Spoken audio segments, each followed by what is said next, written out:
नवविवाहित जोड़ा पहली बार हनीमून के लिए निकला, लेकिन रास्ता भटक जाने की वजह से वे समुद्र में 1 महीने तक भटकते रहे।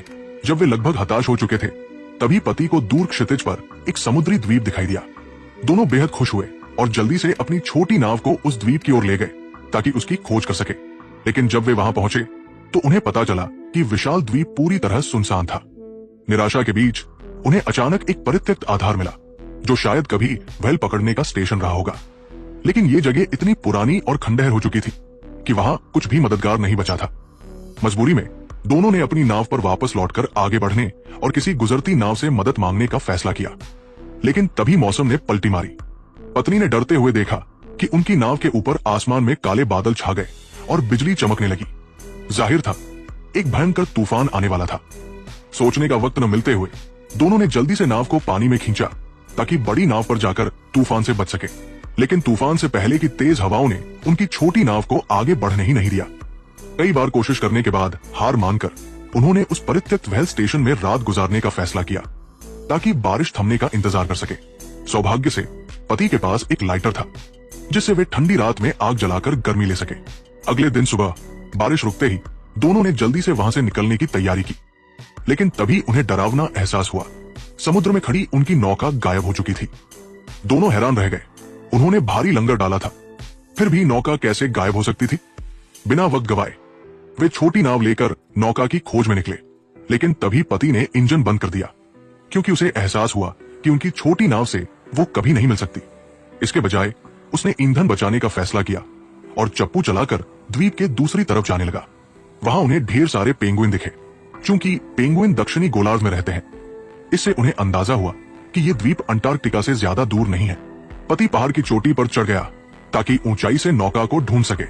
लेकिन वहां दूर दूर तक सिर्फ समुद्र और ये द्वीप ही दिखाई दिया और कुछ नहीं। मजबूरी में वे व्हेल स्टेशन पर लौट आए और इसे अस्थायी ठिकाना बनाकर किसी गुजरती नाव से मदद की उम्मीद करने लगे। हैरानी की बात यह थी कि द्वीप पर कुछ शंख सीपियां खाने के लिए थी और पीने के लिए पर्याप्त ताजा पानी भी मिल गया। दोनों को फिलहाल भोजन की चिंता नहीं थी।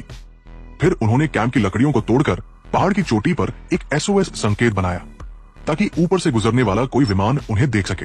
अब सबके फोन की बैटरी कितनी है, कमेंट में बताएं। एक ही बैटरी प्रतिशत वाले दोस्त बन सकते हैं। 10 दिन ऐसे ही बीत गए। सिर्फ शंख सीपियां खाने की वजह से दोनों के शरीर में कमजोरी आने लगी। उन्हें अब वसा की जरूरत थी। जिंदा रहने के लिए उन्होंने द्वीप के पेंगुइनों को निशाना बनाया। पति ने एक लोहे की छड़ को तेज करके हथियार बनाया और मोटे पेंगुइनों पर हमला कर दिया। पत्नी ने आंखें बंद कर ली। इतने प्यारे पेंगुइनों को मारना उसे गवारा नहीं था। लेकिन रात को खाने के वक्त वो पति से भी ज्यादा स्वाद लेकर खा रही थी, क्योंकि वे इस सुनसान द्वीप पर 1 महीने से फंसे थे। पेट भरने के बाद अचानक पत्नी बाहर चिल्लाई। उसने समुद्र पर एक क्रूज जहाज देखा था। ये 1 महीने में उनकी रिहाई का सबसे करीबी मौका था। पति ने जल्दी से छोटी नाव पानी में डाली और जहाज की ओर बढ़ा। लेकिन आधे रास्ते में उसे एहसास हुआ कि नाव में पत्नी गायब थी। वो द्वीप से काफी दूर आ चुका था और निराशा में टूट गया। अगले दिन सुबह पत्नी समुद्र किनारे पति को ढूंढती रही। उसे लगा कि पति बच गया और उसे छोड़कर चला गया। उसे यकीन नहीं हो रहा था कि पति उसे बचाने वापस क्यों नहीं आया। उसका चेहरा रंगीन हो गया, होंठ कांपने लगे और आंखें खाली और निराश हो गई, जैसे सारी रोशनी उनसे छिन गई हो। 5 दिन बीत गए। जब वो ये सोच रही थी कि जिंदा रहना चाहिए या नहीं, तभी उसे बाहर कुछ आवाज सुनाई दी। बाहर निकलकर देखा तो उसका पति घायल हालत में लौट आया था। दरअसल जब नाव का तेल खत्म हो गया था, तेज हवाओं ने उसे द्वीप के दूसरी ओर फेंक दिया था। पत्नी को ढूंढने के लिए वो 5 दिन तक पहाड़ पानी पार करके इस परित्यक्त व्हेल स्टेशन तक पहुंचा। लेकिन रास्ते में ठंड और भूख की वजह से वो बीमार पड़ गया और कमजोर हो गया। अब पत्नी को न सिर्फ खाना जुटाना था, बल्कि बिस्तर पर पड़े पति की देखभाल भी करनी थी। 1 महीने बाद पत्नी ने एक बड़ा फैसला लिया। वो पति को यहाँ छोड़कर अकेले द्वीप के चारों ओर खोजबीन करने निकली। शायद इंसानों के निशान मिल जाए। वो बैग लेकर सर्वाइवल की राह पर निकल पड़ी। उसे लगा कि उसका विश्वास उसे बचा लेगा। लेकिन कई दिन चलने के बाद भी उसे इंसानों का कोई निशान नहीं मिला। उसका मन सूखे रेगिस्तान की तरह हो गया। सारी उम्मीदें मरीचिका बनकर गायब हो गई। निराशा उसके दिल में लावे की तरह बह रही थी। उसे लग रहा था कि पूरी दुनिया ने उसे अंधेरे गड्ढे में छोड़ दिया है। लेकिन जब वो हार मानने वाली थी, तभी उसे जीने की एक उम्मीद दिखी। 2 महीने से द्वीप पर फंसी इस महिला ने समुद्र किनारे एक लाल रंग का वैज्ञानिक स्टेशन देखा। बिना सोचे वो तेजी से वहां पहुंची। लेकिन वहां कोई नहीं था। फिर भी जिंदा रहने के लिए उसने दरवाजा तोड़कर अंदर घुस गई।